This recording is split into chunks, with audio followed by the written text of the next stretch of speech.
Have you ever been mistaken for another person, where chances are the outcome would have just been laughed off? But what if the mistaken identity could have come close to threatening your life or ended up as a tragedy?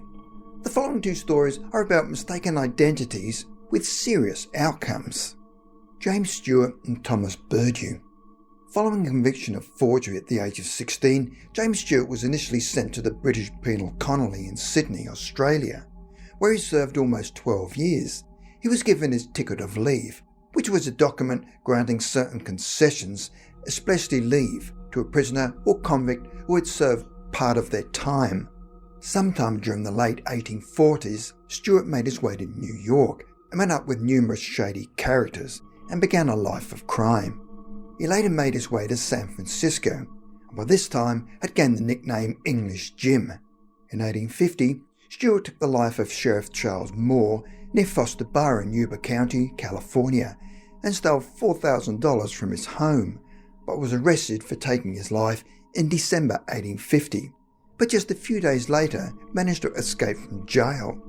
Continuing with his criminal activities, on the evening of February the 19th, 1851, Stewart and an accomplice entered the dry goods firm of C.J. Jansen and Company and attacked the owner, Charles Jansen, who had been working alone in his store, and stole about $2,000. After the brutal assault, Jansen was able to give authorities a good description of his two assailants, where one of the descriptions fitted that of James Stewart. One day later, police arrested a man by the name of Thomas Burke, who bore a striking resemblance to James Stewart, along with another man by the name of Robert Windred. Of course, both men decried their innocence, but because of Burke's uncanny resemblance to Stewart, Jansen accused Burke of being his attacker. According to Crime magazine, Burke was unfortunate enough to not only look like James Stewart, but had similar markings, such as a scar above his left eye, and was missing the tip of his left forefinger. En route to the police station, a frenzied crowd attempted to seize Burke and lynch him, believing he was James Stewart, or, as he was now known, English Jim.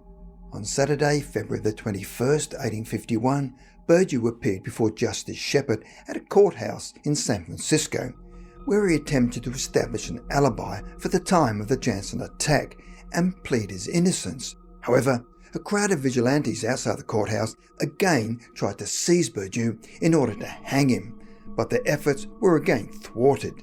The judge then adjourned the proceedings till the following day, and fortunately for Burke, the crowd dispersed. Unfortunately, the following day, an even larger crowd were amassed outside the courthouse and were determined to see justice. A popular court was then convened to try the prisoners, but unable to reach a verdict, and meanwhile, an outside crowd again attempted to grab the prisoners and were unsuccessful.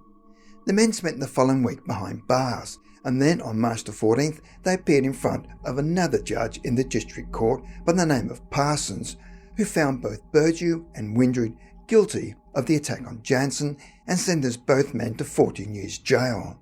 A short time later, Windred somehow managed to escape from prison and was never heard from again. Burke was then transferred to Marysville, California to stand trial for the slaying of Sheriff Moore, which went from June the 28th to July the 4th, 1851. There was no doubt that Sheriff Stewart had slayed Sheriff Moore. However, the main issue of the trial was whether Burke was actually the accused offender, James Stewart. The prosecution and defence deliberated for 2 days, then on July the 4th found Burke guilty and was sentenced to be hanged. Fortunately for Burke, James Stewart continued on his crime spree, where in July 1851 he attempted to commit a robbery in San Francisco but was apprehended. On July the 11th, 1851, Stewart appeared before a vigilance committee where he confessed to everything, which cleared Burke of all crimes.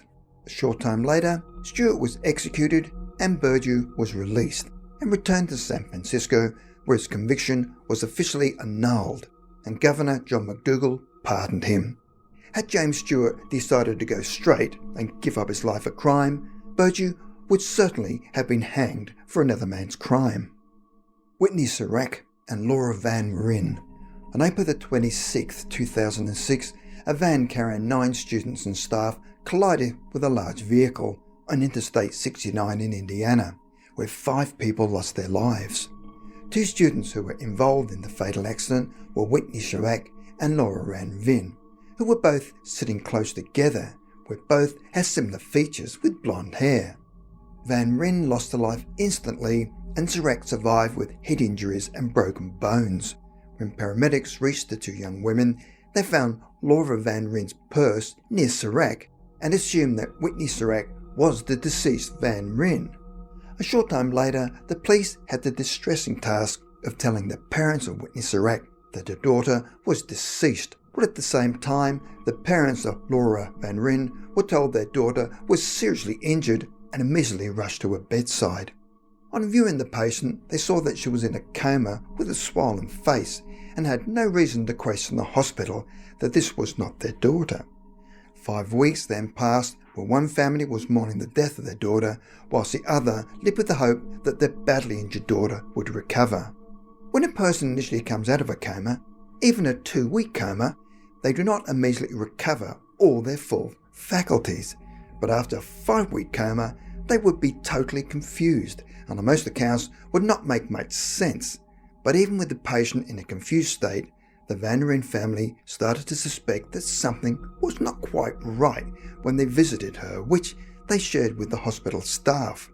They noticed her teeth looked different and that she had a navel piercing which Laura did not have, and she was calling herself Whitney and not Laura.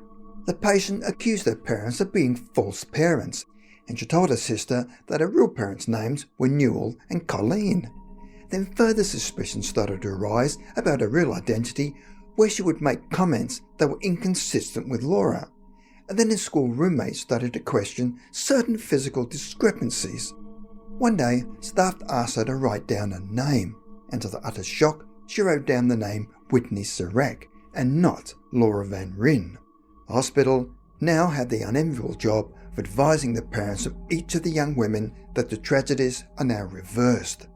Each day, the Van Ryn family had been at the bedside of Whitney Serac, waiting for their daughter to recover, though they were now starting to have their suspicions, whilst their real daughter had been lying in a grave. Neither family spoke publicly about the incident for nearly 2 years. At the end of the horrific ordeal, Whitney Serac's sister said, "It is hard because our joy is their pain." Whitney later said that the Van Ryns loved her as if she was their daughter because they believed that she was their daughter. And even after she wrote Whitney and their world changed and they knew that I wasn't their daughter, they still treated me as if I was their family.